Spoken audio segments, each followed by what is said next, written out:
tapi saya ambil cuma sampai di ayat 15 supaya kita dapat poinnya.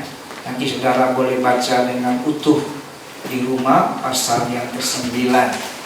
Yesus menyembuhkan orang buta. Itu adalah tema kita pada pagi hari ini. Saya bacakan buat saudara. Waktu Yesus sedang lewat, dan ada juga di slide ya. Waktu Yesus sedang lewat, ia melihat seorang yang buta sejak lahirnya. Murid-muridnya bertanya kepadanya, "Rabi, siapakah yang berbuat dosa?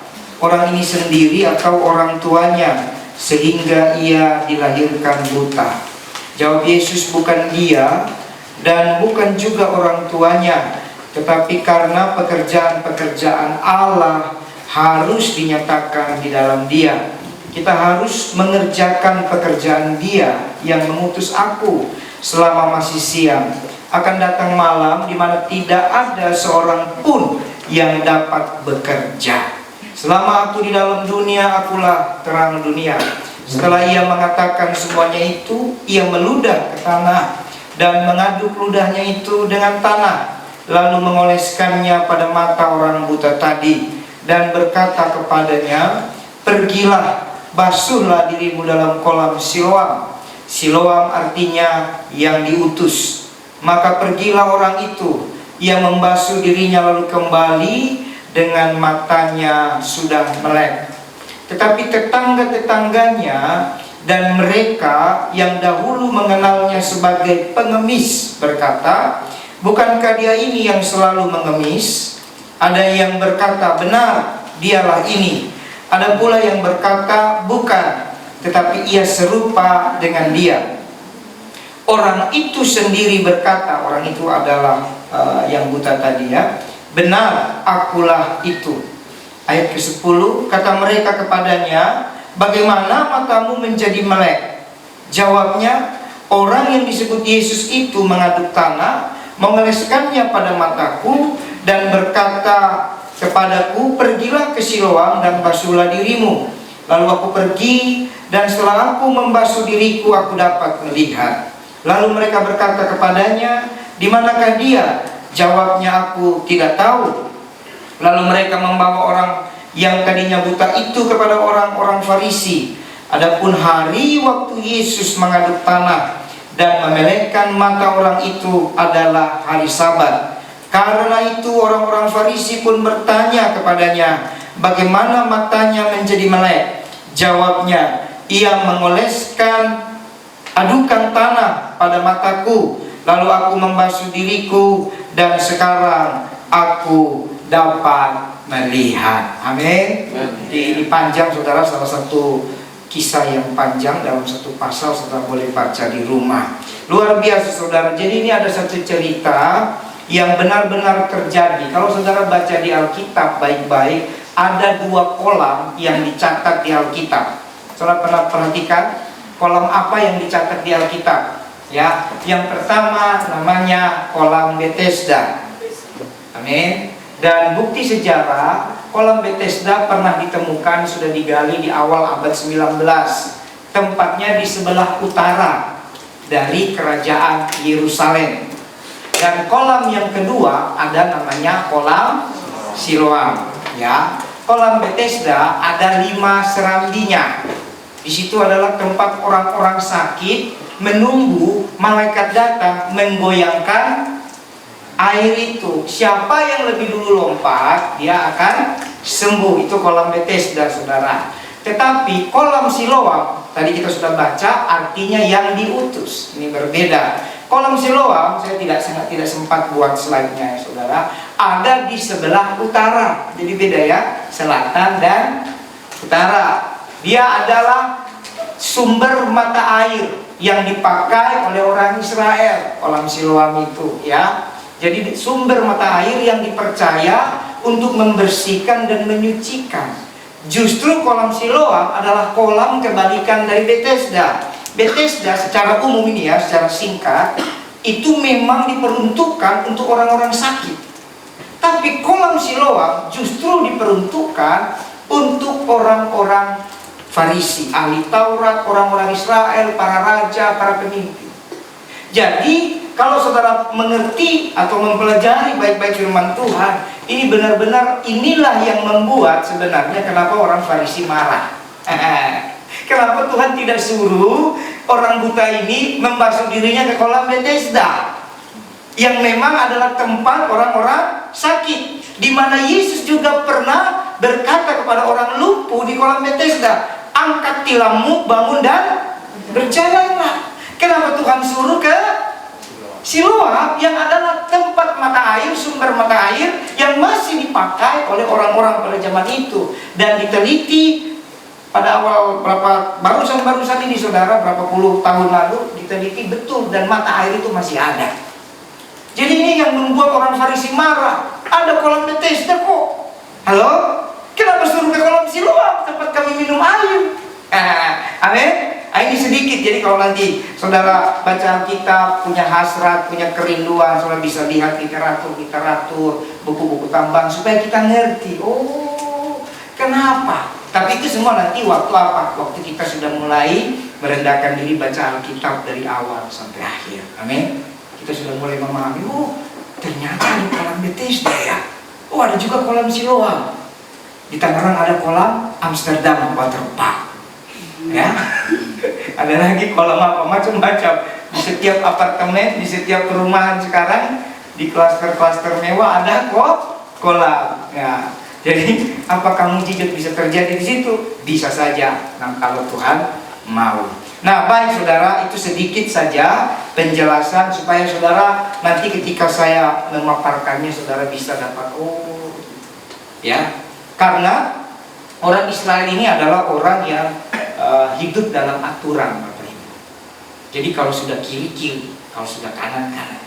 Makanya Yesus mengajarkan dalam firman Tuhan itu, kalau saudara baca baik-baik di Alkitab, kayak anak-anak terlalu keras gitu, apa namanya ya, saya cari bahasa yang pas ini, terlalu, jadi dia bilang gini, mata ganti mata, gigi ganti gigi, kan gitu ya. Jadi terlalu to the point, apa itu ya. Karena memang orang Israel begitu, bangsa yang tegar tengkuk. Sudah diomongin apa adanya pun orang Israel masih melawan terus, saudara. Makanya sampai 40 tahun berputar-putar di padang gurun, padahal mujizatnya luar biasa. Ini satu bangsa yang dipelihara Tuhan, ya. Nama bangsa itu, saudara, nama yang dari Tuhan. Semua nama bangsa di negara, di dunia sampai hari ini datang dari pemimpinnya. Ya, Indonesia dulu dibilang Nusantara. Itu Nusantara itu ada beberapa wilayah Indonesia, Malaysia, apalagi Brunei Darussalam, Singapura, ya, Timor Leste, itu dulu semua Nusantara dipersatukan dalam kerajaan dan janji Majapahit, saudara. Nah, tapi kemudian perkembangan zaman jadilah pecah bangsa-bangsa ini.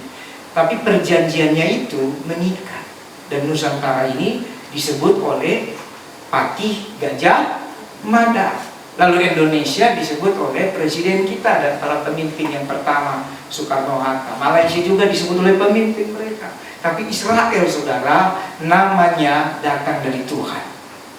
Ya, datang dari sebuah perjumpaan dengan Tuhan. Ketika Yakub berjumpa dengan Tuhan, terjadi waktu dia ketakutan dengan Esau, amin. Terjadi Yakub harus bergulat dengan Tuhan sampai pagi, sampai dipelecoklah pangkal pahanya. Dan Tuhan bilang, namamu bukan lagi Yakub tapi Israel. Dan Tuhan sampaikan nanti Israel ini begini-begini. Kalau saya baca, saudara, kalau saudara baca baik-baik Alkitab itu luar biasa Tuhan. Betapa terharu. Tuhan itu sampaikan, nanti kau begini, betul ya? Nanti kamu begini, anakmu akan begini. Nanti akan ada satu anakmu yang dibuang ke Mesir. Kalian akan mengalami, Yusuf itu ya, mengalami perbudakan 400 tahun. Tuhan tahu semuanya. Tapi bangsa Israel kadang masih keras kepala, tegar tengkuk, Bapak Ibu, tidak memahami. Tapi Tuhan tetap menyertai dengan mujizat. Amin. Tuhan menyertai dengan kasih yang besar. Dan kalau saya perhatikan, setiap nubuatan-nubuatan Tuhan yang disampaikan pasti terjadi. Kadang yang Tuhan sampaikan itu A ke Z. Paham ya? A ke Z. B sampai Y nya apa tuh? A, B, sebelum itu apa? X, Y, Z ya. Kadang Tuhan sampaikan A langsung Z. Atau kalau Tuhan agak sedikit bermurah hati, dia sampaikan A, B, C, X, Y, Z gitu ya. Depan, akhir. Ada juga depan, tengah, akhir. A, B, C, apalagi H, I, Z, X, Y, Z. Misalnya ini contoh ya. Tapi nanti yang D, E, F, G Tuhan tidak kasih tahu, betul ya? Apalagi pokoknya ada sepanjang perjalanan Tuhan kadang tidak kasih tahu. Padahal manusia itu pengennya diberitahu A, B, C, D, E, F, G, H, I, Z, K, L, M, N, O, P, Q, betul ya? Saudara pengen nggak hari demi hari saudara tahu? Pengen, saudara, saya juga pengen. Tapi kadang-kadang disembunyikan Tuhan. Makanya dalam ayat Amsal dikatakan kemuliaan Tuhan adalah merahasiakan segala sesuatu, dan kemuliaan raja-raja adalah menyelidikinya. Pernah baca ayat itu? Jadi kadang Tuhan merahasiakan. Bukan dia tidak sayang, itu bukti bahwa kalau kita ada dalam satu kondisi kita tidak tahu, percayalah Tuhan menyertai. Kalau kita udah tahu semua, ya kita nggak takut, betul nggak? Saya kasih contoh. Saudara sudah tahu kebutuhan saudara setiap bulan, misalnya berapa? 3 juta, misalnya ya, misalnya. Dan saudara sudah tahu, saudara punya uang 3 juta atau lebih. Kira-kira perlu berharap nggak? Ini secara manusia, bukan secara iman. Tidak. Kira-kira perlu berharap nggak secara manusia? Enggak. Karena kita tahu kebutuhan kita maksimal 3 juta. Dan memang 3 juta kita punya, bahkan lebih. Tapi kalau misalnya saudara tahu kebutuhan saudara 3 juta, tapi saudara tidak tahu dapatnya dari mana. Nah ini. Amin. Atau saudara cuma tahu ini kebutuhan saya bulan ini 3 juta. Ini contoh ya, contoh. Tapi saudara tahu bahwa yang saudara punya itu cuma 1 juta. Masihkah kita bisa percaya yang 2 jutanya itu Tuhan menyertai? Atau kita berputar-putar dengan memikirkan ini 2 juta dari mana? Ini 2 juta dari mana? Betul nggak? Nah ini saudara. Jadi kadang-kadang itu kenapa ayat Alkitab bilang kemuliaan Tuhan adalah merahasiakan. Karena sesungguhnya Tuhan mau memberikan kita anak-anaknya memiliki hati raja. Amin. Hati raja itu menyelidiki. Dan waktu saudara menyelidiki rahasia-rahasia Tuhan, saudara mendapatkan kemuliaan Tuhan. Amin.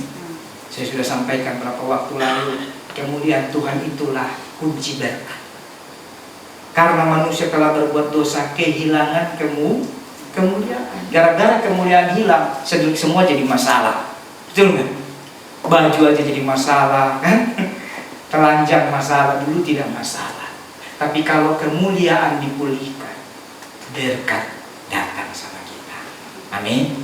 Nah, saudara boleh klik. Apa yang harus kita perhatikan dengan cepat dari firman ini? Ada beberapa poin saya catat yang harus kita perhatikan. Sebenarnya kalau mau dipretelin satu-satu panjang sekali, tapi saya mencoba dengan singkat saja. Apa yang harus kita lihat dari firman ini? Yang pertama saudara, penderitaan dan masalah akan membuat kita melihat dengan salah. Ini perhatikan. Kalau ada penderitaan dan masalah, memang tujuannya adalah membuat manusia, secara khusus orang percaya, melihat dengan salah dan memahami dengan salah. Makanya saya kasih dalam kurung itu buta. Masalah itu bikin kita buta, saudara. Kenapa buta? Karena kita sedang pakai kacamata baru, namanya kacamata masalah.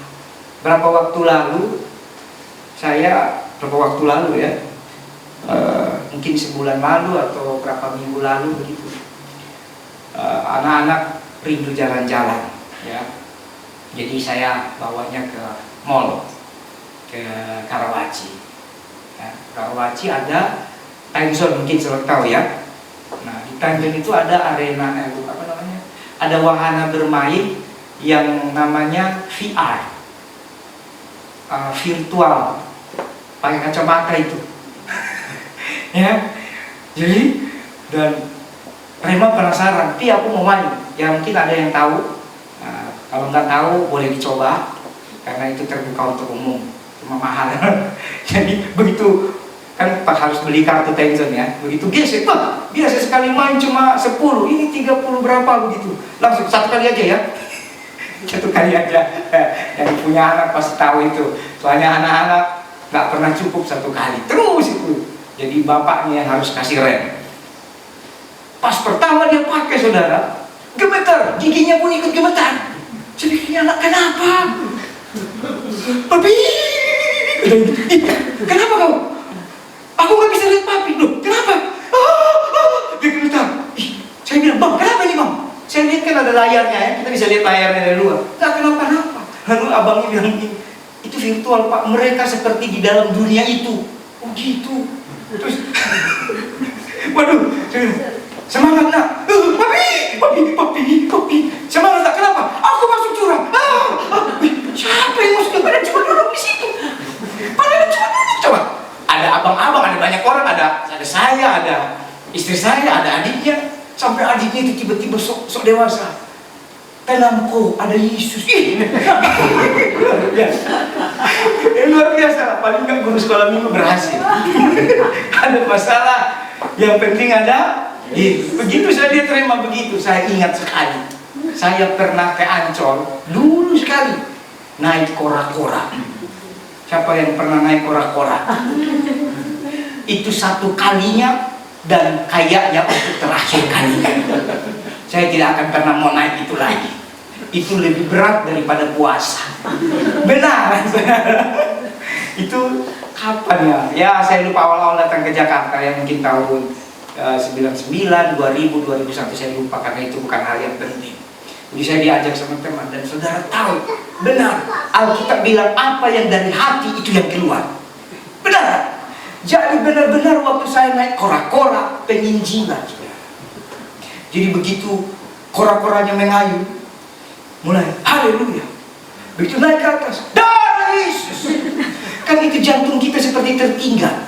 Begitu dia turun, Tuhan turun. Haleluya. Itu yang sebelah mau teriak, nggak jadi teriak, dia tertawa. Jadi mungkin Tuhan pakai saya untuk menolong mereka. Jadi saya jadi lelucon karena terlalu rohani. Haleluya. Tuhan Yesus. Pas saya lihat Rema kemarin gemetar gini. Ya, ini persis kayak bapaknya. Naik father, naik son. Begitu turun saya bilang sama teman-teman yang ajak kalian ngerjain saya, ini orang dari kampung. Naik lift saja, bukan naik lift, naik eskalator saja kita tunggu keker itu. Kan dari kampung kan tidak ada.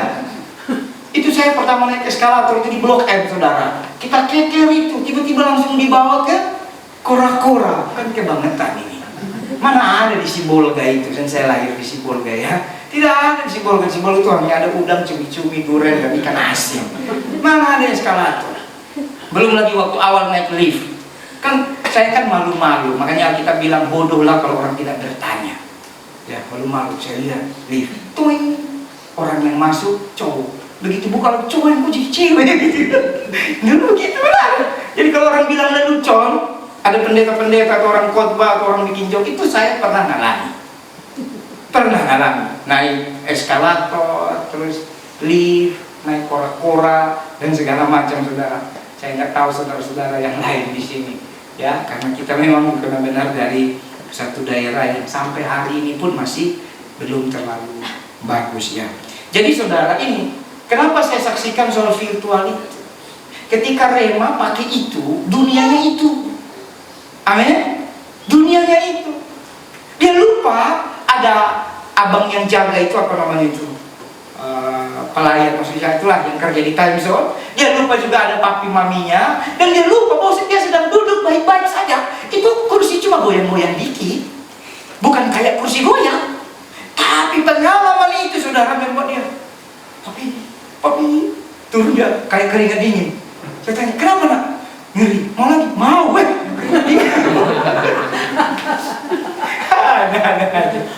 Nah ini, waktu kita cuma melihat masalah, saudara, ini membuat kita seperti sedang pakai kacamata itu, sedang pakai virtual ini. Kita lupa bahwa ada Yesus beserta kita.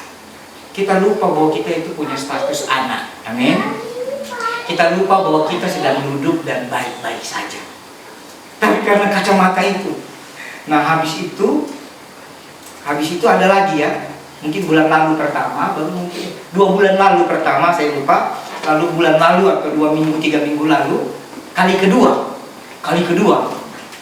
dia lebih keren lagi. Dia udah punya teknik mengatasi kacamata virtual itu. Jadi kalau dia takut, dia buka. Papi aman ya? Ini anak. Pas dia ini pakai lagi, oh masih kering, dia buka lagi. Kok gitu nak? Aman pi, aku mau tes. Banyak kali alasannya saudara. Dia buka tutup. Lalu saya bilang, kamu kenapa kemarin? Hebat, sekarang buka tutup. Iya Papi, ngeri kali katanya. Tapi masih mau. Jadi saudara, itu satu contoh. Kadang memang penderitaan, masalah, pergumulan itu yang dipakai oleh iblis untuk kita bisa melihat dengan salah.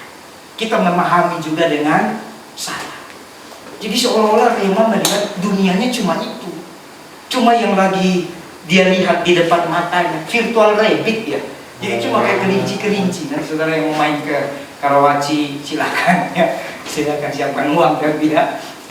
Jadi saya pas lihat itu, oh iya Tuhan, ini yang terjadi saudara. Coba klik lagi. Nah, ini sengaja saya klik dulu saudara lihat. Tapi penglihatan yang benar adalah, ya ini dia. Ada pekerjaan Allah yang harus dinyatakan dalam setiap masalah dan penderitaan. Saudara perhatikan. Kenapa saya baca, saya simpulkan itu? Kalau saudara lihat ayat pertama, waktu Yesus sedang lewat, ia melihat seorang yang buta sejak lahir. Saya mau tanya saudara, kalau tiba-tiba Yesus lewat di depan rumah saudara dan Yesus lihat saudara, kira-kira aman gak itu saudara? Aman gak? Aman. Karena kalau Yesus datang dan lihat kita, berarti Tuhan akan berurusan dengan kita. Katakan amin. Amin. Amin. Tapi saudara lihat ayatnya, waktu Yesus sedang lewat, ia melihat seorang yang buta sejak lahirnya. Murid-muridnya bertanya, ini murid-muridnya pakai kacamata yang salah ini.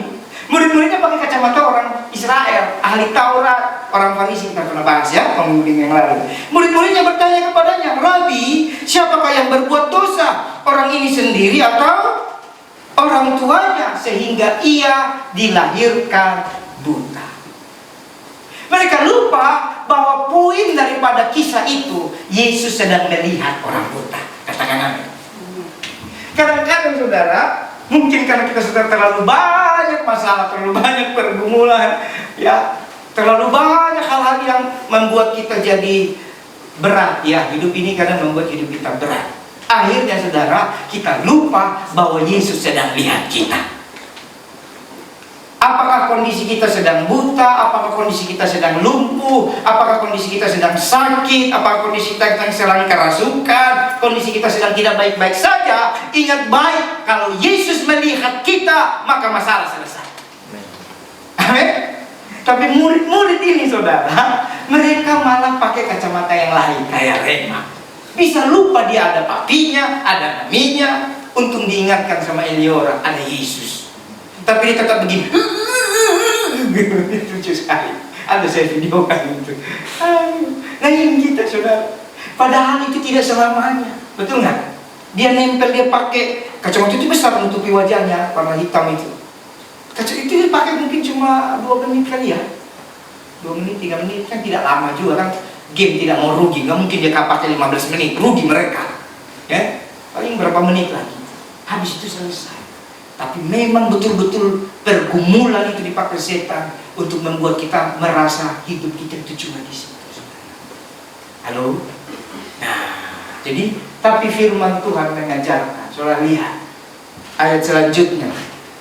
Jawab Yesus, bukan dia. Nah, ini keren. Yesus itu bukan tidak tahu saudara. Yesus yang telah merancangkan hidup orang tuanya, bahkan hidup orang buta ini. Tapi Yesus kadang-kadang tidak menjawab seperti pertanyaan. Ini keren. Betul ya? Kita maunya jawaban itu seperti pertanyaan kita, untuk memuaskan. Tapi Yesus tidak, saudara. Yesus bilang, bukan dia, bukan juga orang tuanya.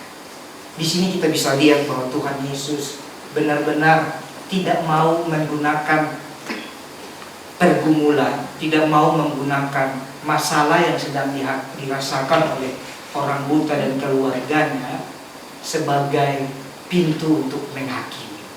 Ini keren, saudara. Dia tidak mau, meskipun dia bilang itu yang sudah buta, tapi Tuhan tidak mau. Saya belajar luar biasa Tuhan ini ya. Tuhan berusaha, meskipun orang sedang dalam keadaan yang tidak baik-baik saja, dia bilang bukan. Amin. Tapi untuk apa? Pekerjaan Allah dinyatakan di dalam Dia.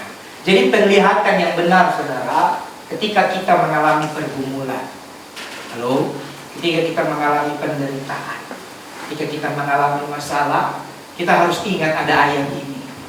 Dalam pekerjaan, dalam penderitaan, ada pekerjaan Tuhan yang dinyatakan. Tadi Ibu Monik sudah bersaksi ya, pekerjaan Tuhan dinyatakan. Memang saudara, ada hal-hal soal yang memang jarang dibahas ya dalam kekristenan, ada tapi nggak banyak. Itu untuk mendapatkan pelajaran itu, kita nggak bisa takarkan dengan uang. Hanya dapat lewat mulai berserah sama Tuhan. Ya, jadi dan memang di Indonesia secara khusus, dunia sihir, santet itu banyak sekali. Ada banyak pintu-pintunya, saudara. Ya. Jadi nanti kalau saudara pulang rumah atau ke kantor, tiba-tiba saudara lihat ada tikus mati yang nggak biasanya, atau gerbang saudara di sini, tapi tikus matinya udah dekat pintu. Biasanya kan kalau yang punya gerbang atau punya parkiran, pintu rumah dengan parkiran itu kurang lebih 5 meter, 4 meter. Nah, dan yang tidak wajar lah, ada tikus mati, ada apa? Biawak, tokek, kadal, kucing, ya paling ngeri itu ular, ya macam-macam.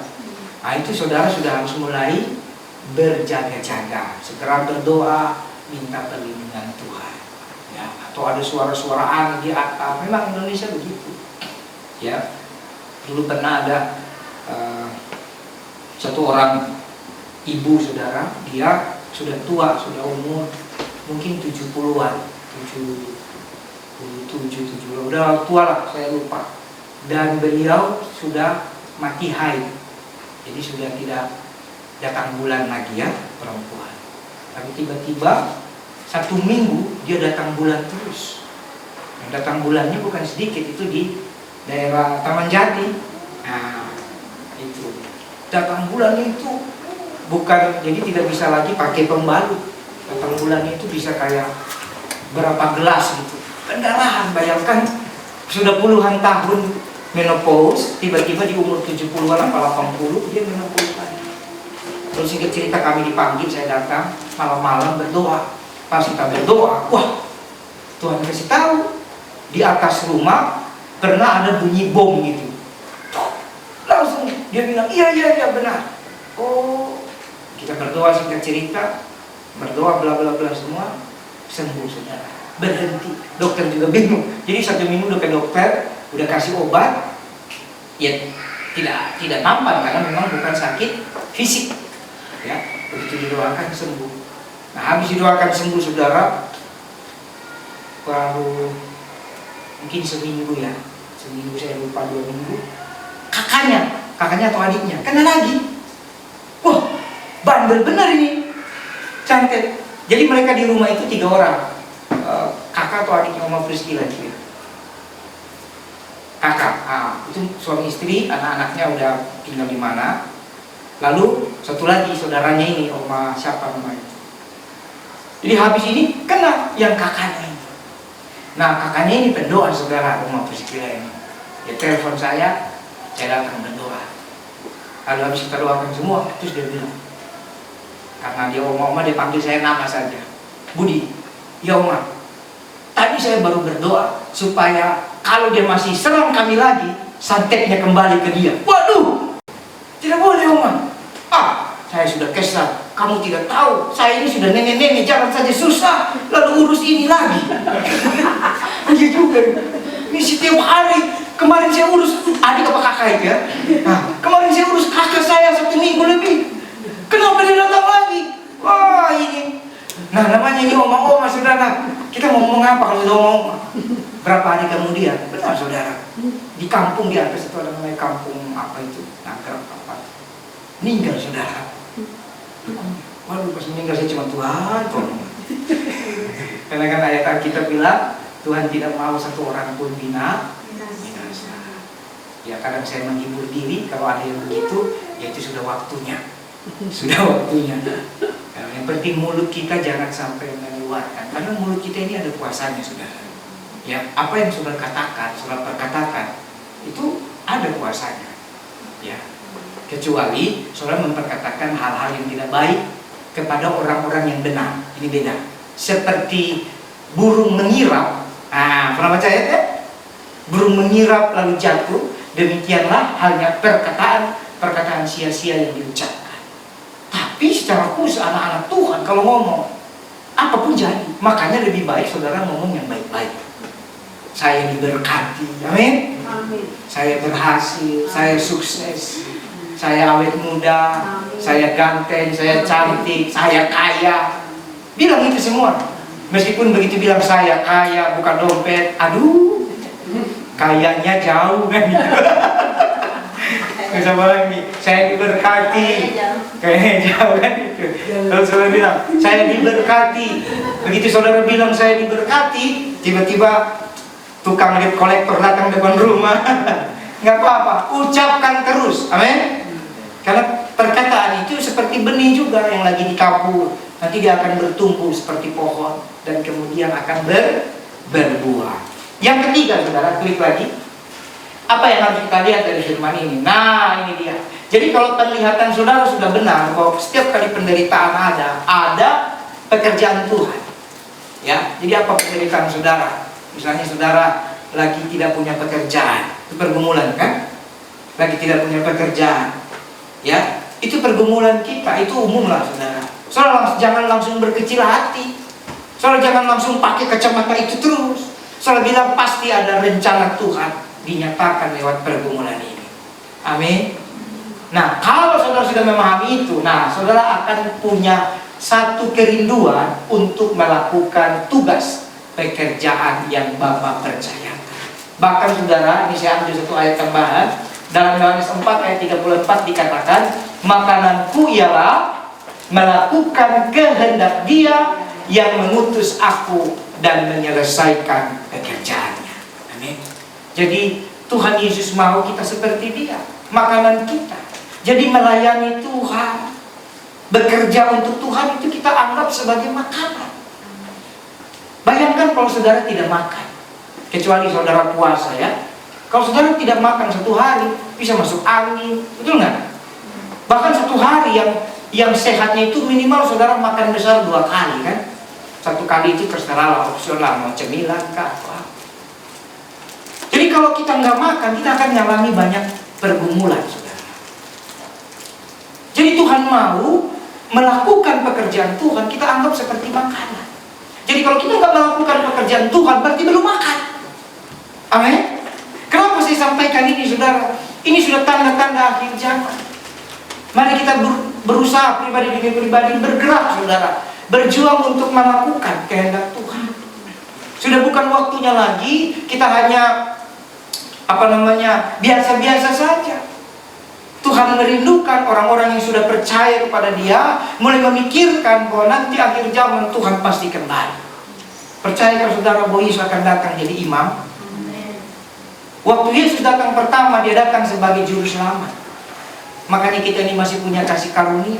Tapi yang kali kedua, Yesus datang bukan sebagai juru selamat, loh. Dia tidak selamat kita lagi. Dia datang sebagai apa? Hakim. Kalau datang sebagai hakim, ini repot. Saudara pernah nonton pengadilan? Ini kan lagi heboh lagi pengadilan ini ya, kopi Mirna ya, sianida. Tahu tuh, saya juga tiba-tiba muncul lagi kan di TV. Apa lagi nih? Saya pikir ada apa? Ya itulah saya nggak ngerti. Nah, yang saya lihat di Metro di mana gitu, begitu hakim datang itu dia bawa berkas banyak. Tahu ya? Bawa berkas banyak.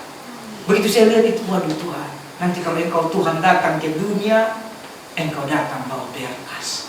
Aduh, nanti kalau dibacakan, nanti saudara gini kan, seperti di pengadilan, Tuhan itu jadi hakim, betul ya? Ada jaksanya loh, jaksa penuntut. Tapi Yesus pembelanya, Bapa itu jadi hakim, amin. Yesus pembela. Tapi sebelum Yesus bela, itu buku banyak. Kan kayak si Mirna itu ya, ini ilustrasi ya. Saya tak ngerti itu masalah mereka, nggak ngerti dan tidak mau ngerti, nggak ada gunanya juga. Ya si pengacara pembelanya itu, yang pengacara terkenal itu siapa namanya itu? Otto Hasibuan, hebat juga itu, pengacara hebat Indonesia itu. Jadi dia pembela. Nah waktu saya nonton itu, saya lihat itu berkas-berkas. Waduh, saya perhatikan Yesus sudah menyelamatkan kita anak-anaknya, berarti Yesus sudah punya berkas-berkas belaan, amin. Tapi selain ada berkas-berkas belaan, Bapa di surga yang adalah hakim yang adil, dia juga menerima berkas-berkas tuntutan, dan itu dibacakan di hadapan sidang. Betul nggak? Saya lagi mikir, Tuhan, nanti kita kan ada tahta putih, pernah baca di Wahyu? Sidang tahta putih itu dibaca loh, dan ditanya. Tuhan tidak panggil saya pendeta, nggak perlu itu sama dia. Dia tidak panggil pendeta, enggak. Dia panggil karena lagu itu. Dia tahu namaku, tahu ya?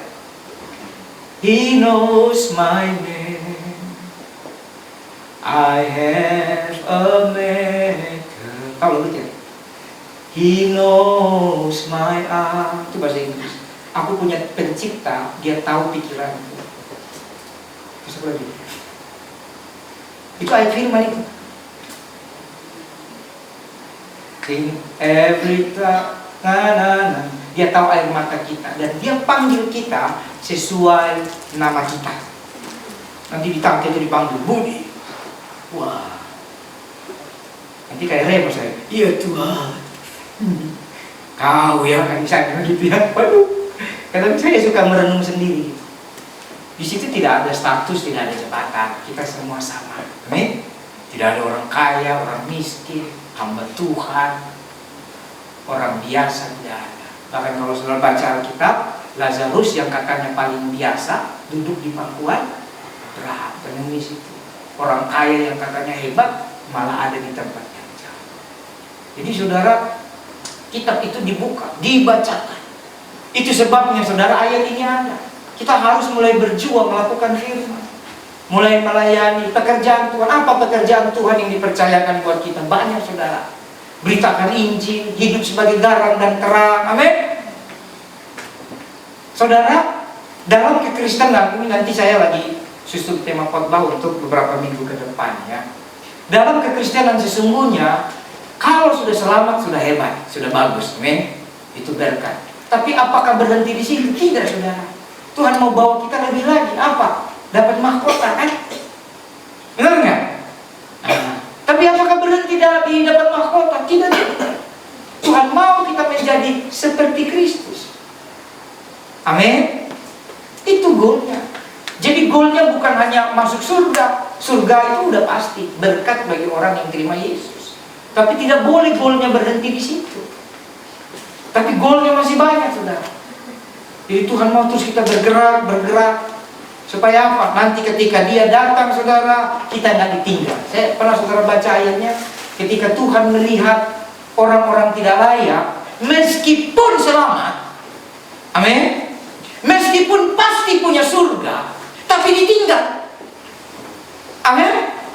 Jika ada dua orang menyilang padi, satu diangkat, satu ditinggalkan. Jika ada dua orang sedang di perjalanan, satu diangkat, satu ditinggalkan. Jika ada dua orang sedang bercakap-cakap, satu diangkat, satu ditinggalkan. Ini bukan berarti ditinggalkan belum selamat loh. Tidak. Tapi yang ditinggalkan sudah percaya Yesus. Tapi mungkin ada hal-hal tertentu, mungkin dia tidak menjadikan pekerjaan Tuhan jadi makanannya. Tuhan kasih kesempatan untuk dia, masih mau nggak menunjukkan bahwa dia percaya Tuhan, bukan karena apa-apa. Tapi waktu ditinggalkan, saudara, penderitaan itu ngeri. Alkitab bilang, celakalah ibu-ibu yang hamil, yang sakit bersalin pada waktu itu. Berdoalah supaya itu tidak terjadi pada waktu musim dingin. Itu ayatnya jelas. Itu nggak usah ditafsir. Nggak usah ditafsir. Kalau nanti musim dingin gimana itu? Waduh. Kalau saudara mau tafsir boleh juga, tapi maksudnya ya sudahlah. Gitu. Waduh, saya lagi mikir Tuhan. Tapi Tuhan masih tolong anak-anak Tuhan.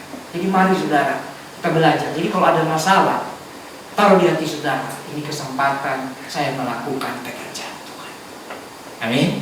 Mulai saudara mikir apa yang saya mau buat untuk Tuhan. Kemudian klik lagi. Nah, saya bacakan dulu ayatnya. Ayat 4 dan 5. Kita harus mengerjakan pekerjaan Dia. Jelas ya. Kita harus mengerjakan pekerjaan Dia yang mengutus aku selama masih siang. Akan datang malam. Wah, akan datang malam. Betul?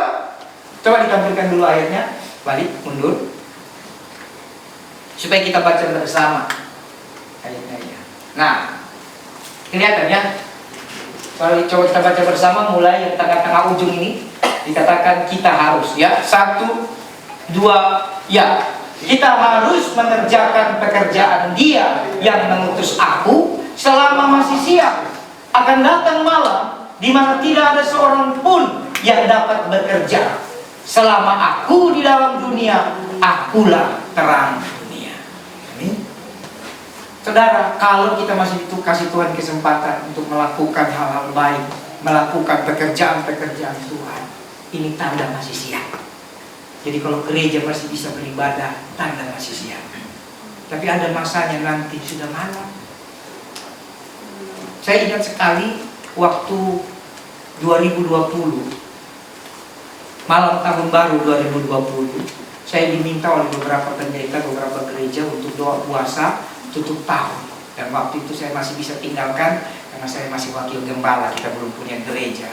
Ya, tahun 2019 akhir itu kami pergi saudara puasa 3 hari di satu daerah seperti Puncak itu di Jawa Tengah, saudara. Itu ada banyak hamba-hamba, khusus gembala-gembala pendeta. Waktu mereka hubungi saya juga mikir siapa saya ini ya Tuhan, gitu ya. Dan dia puji Tuhan, mereka orang-orang yang sudah ikut sekolah doa dan segala macam. Lalu kami doa puasa. Catatannya masih ada, saudara. Tiba-tiba malam itu Tuhan buka mata saya. Jadi puasa hari pertama, hari kedua, hari ketiga.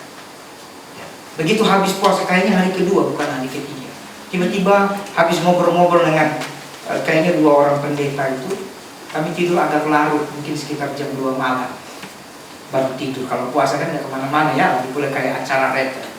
Begitu jam 2 malam itu saudara, tiba-tiba saya melihat jelas, ini jelas. Kalau saudara percaya puji Tuhan, kalau tidak percaya juga tidak apa-apa. Soalnya itu pengalaman pribadi. Yang perlu saudara percaya adalah firman Tuhan. Amin. Kalau pengalaman pribadi itu kesaksian saja ya, tidak apa-apa. Jadi saudara, saya lihat jelas ada makhluk tinggi besar, putih, pakai baju putih. Wajahnya tidak bisa kelihatan terang, tingginya mungkin tidak terlalu tinggi juga, sampai plafon ini. Waduh, jelas kan. Dia pakai baju dengan ini apa namanya? Ini jarang saya ngomong. Ini biasa saya ngomong hanya di sekolah doa. Baju seperti stola yang saya pakai kemarin, tapi stola saya kan bisa dicopot. Itu dia nempel. Itu ada batu-batu, macam-macam batunya. Ada yang warna hijau, jamrud, pink, macam-macam.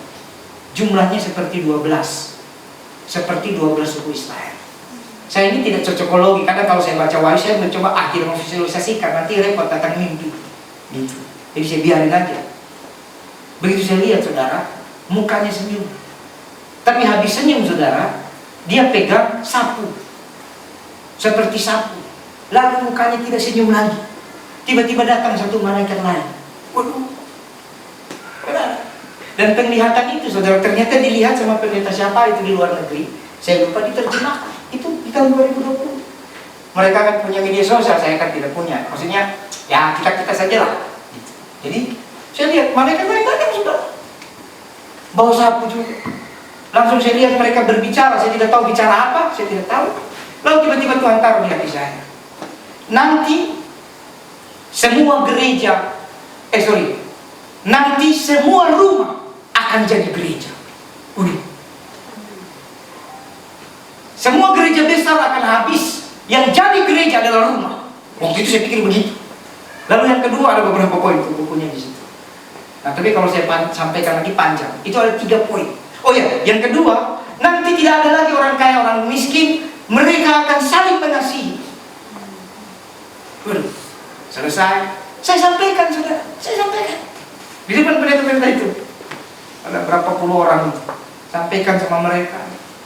Pulang, mereka senyum-senyum biasa. Entah mereka percaya, entah enggak. Tapi saya itu berkesan di hati saya. Tuhan kasih tahu saya itu malaikat. Itu malaikat, saudara.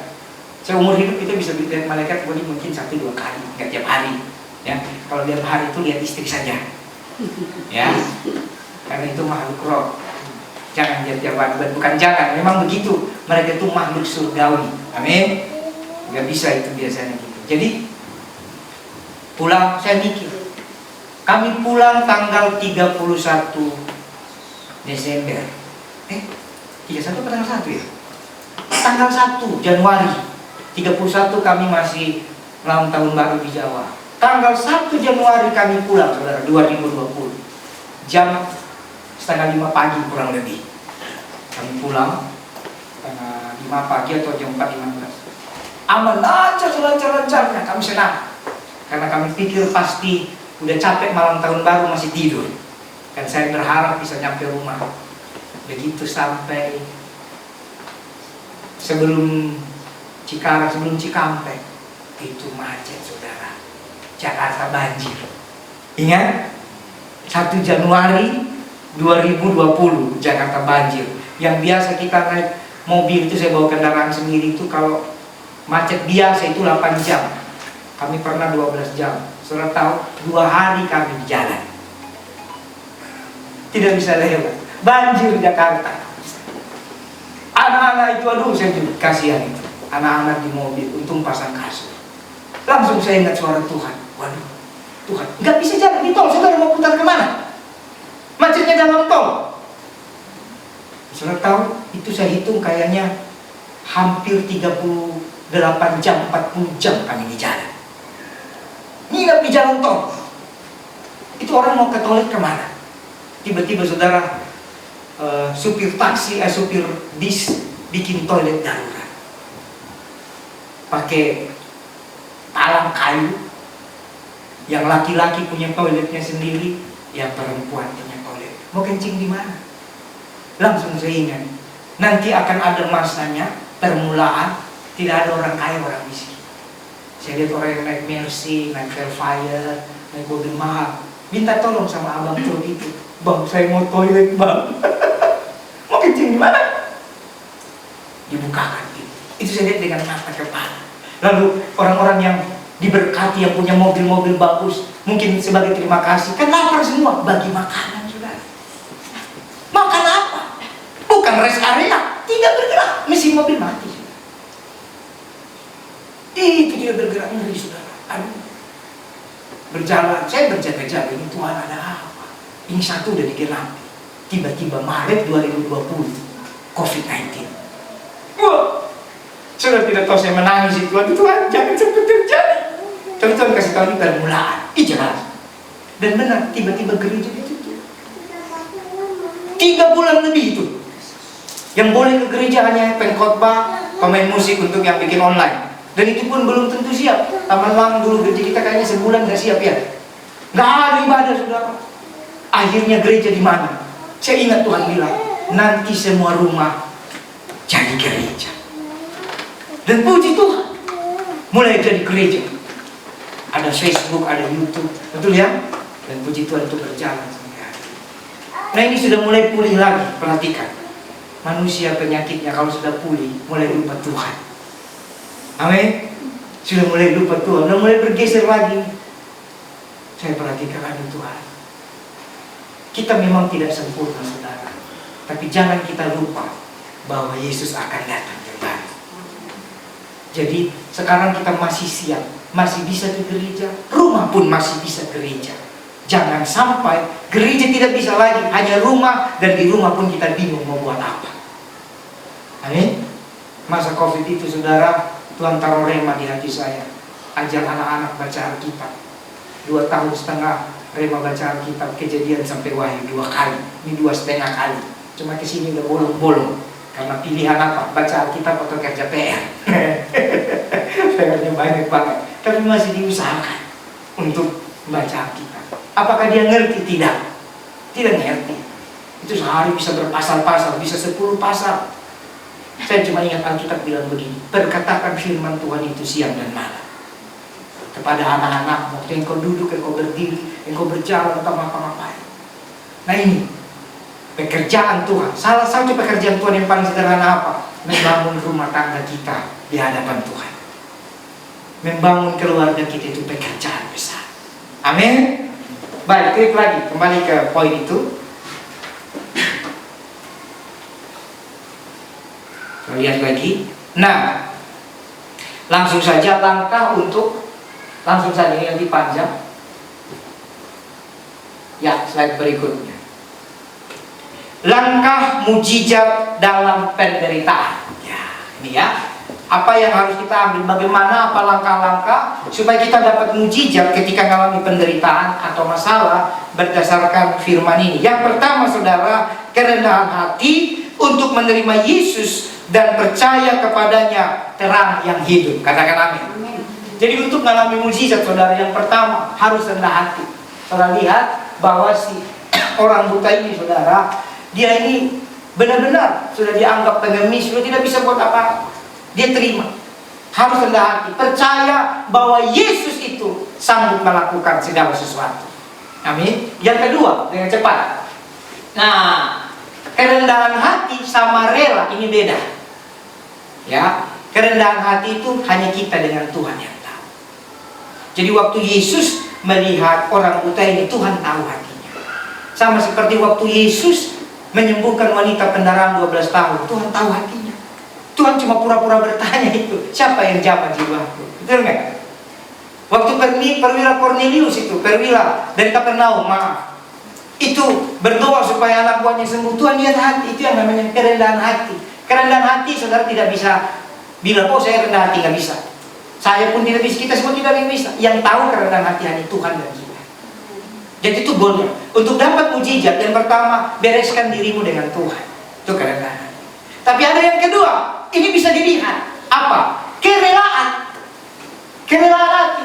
Jadi ada kerelaan akan apa yang terjadi. Saudara, orang kalau tidak rendah hati tidak mungkin rela. Jadi poinnya dari dalam, dari hati. Amin. Kalau rendah hati baru rela. Saudara kira-kira mau nggak saudara diludahi?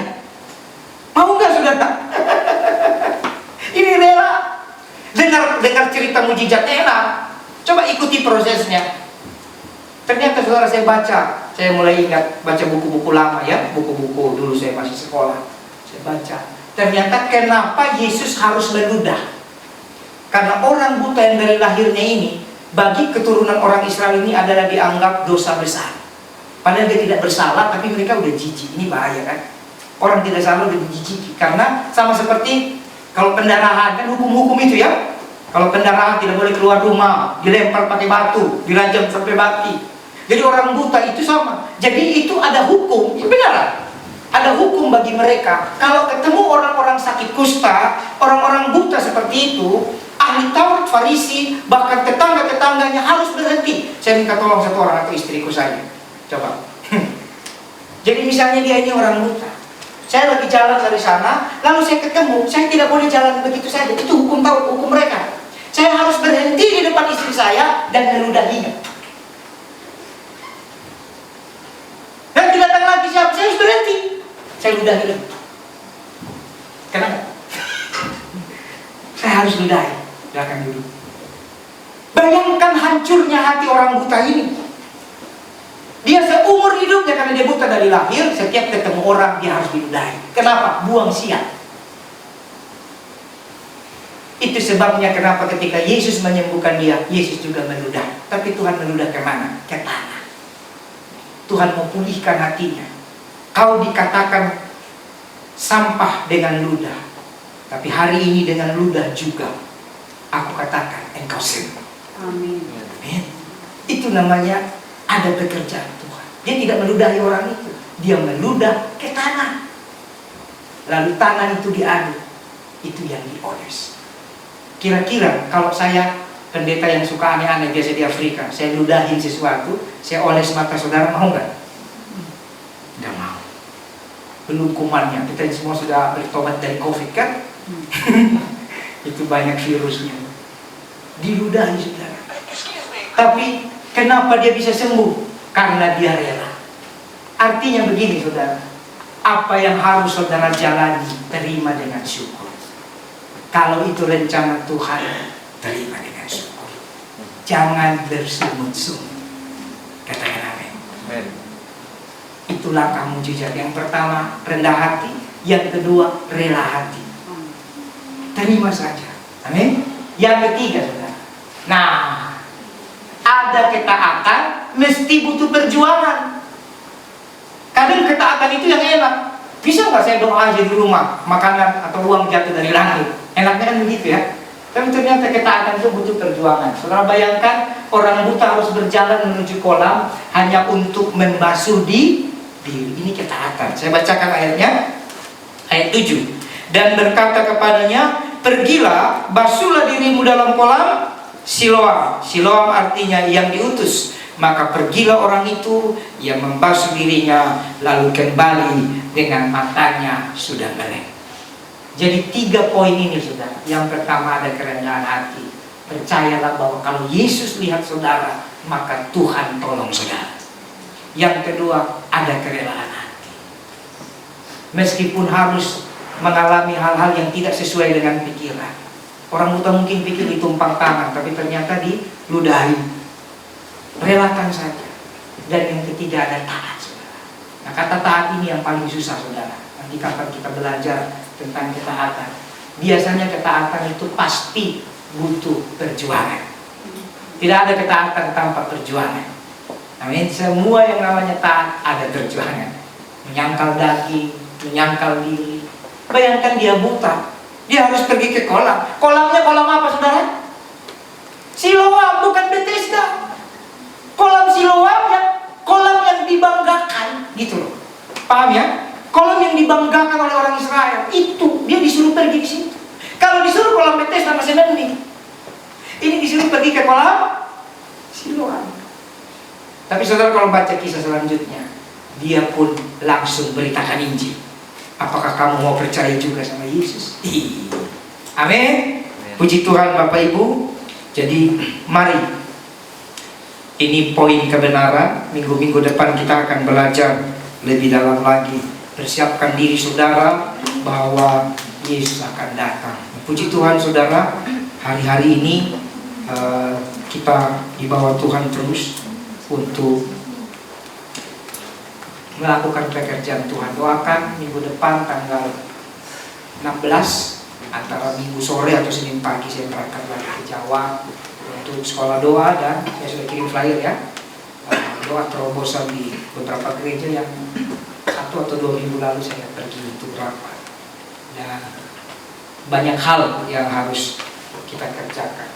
Saya percaya orang yang pergi dengan orang yang tinggal, kalau berdoa upahnya sama. Amin. Upahnya sama. Saudara tidak pergi tapi saudara doakan, upahnya sama. Tuhan Yesus memberkati. Saya undang pemain musik.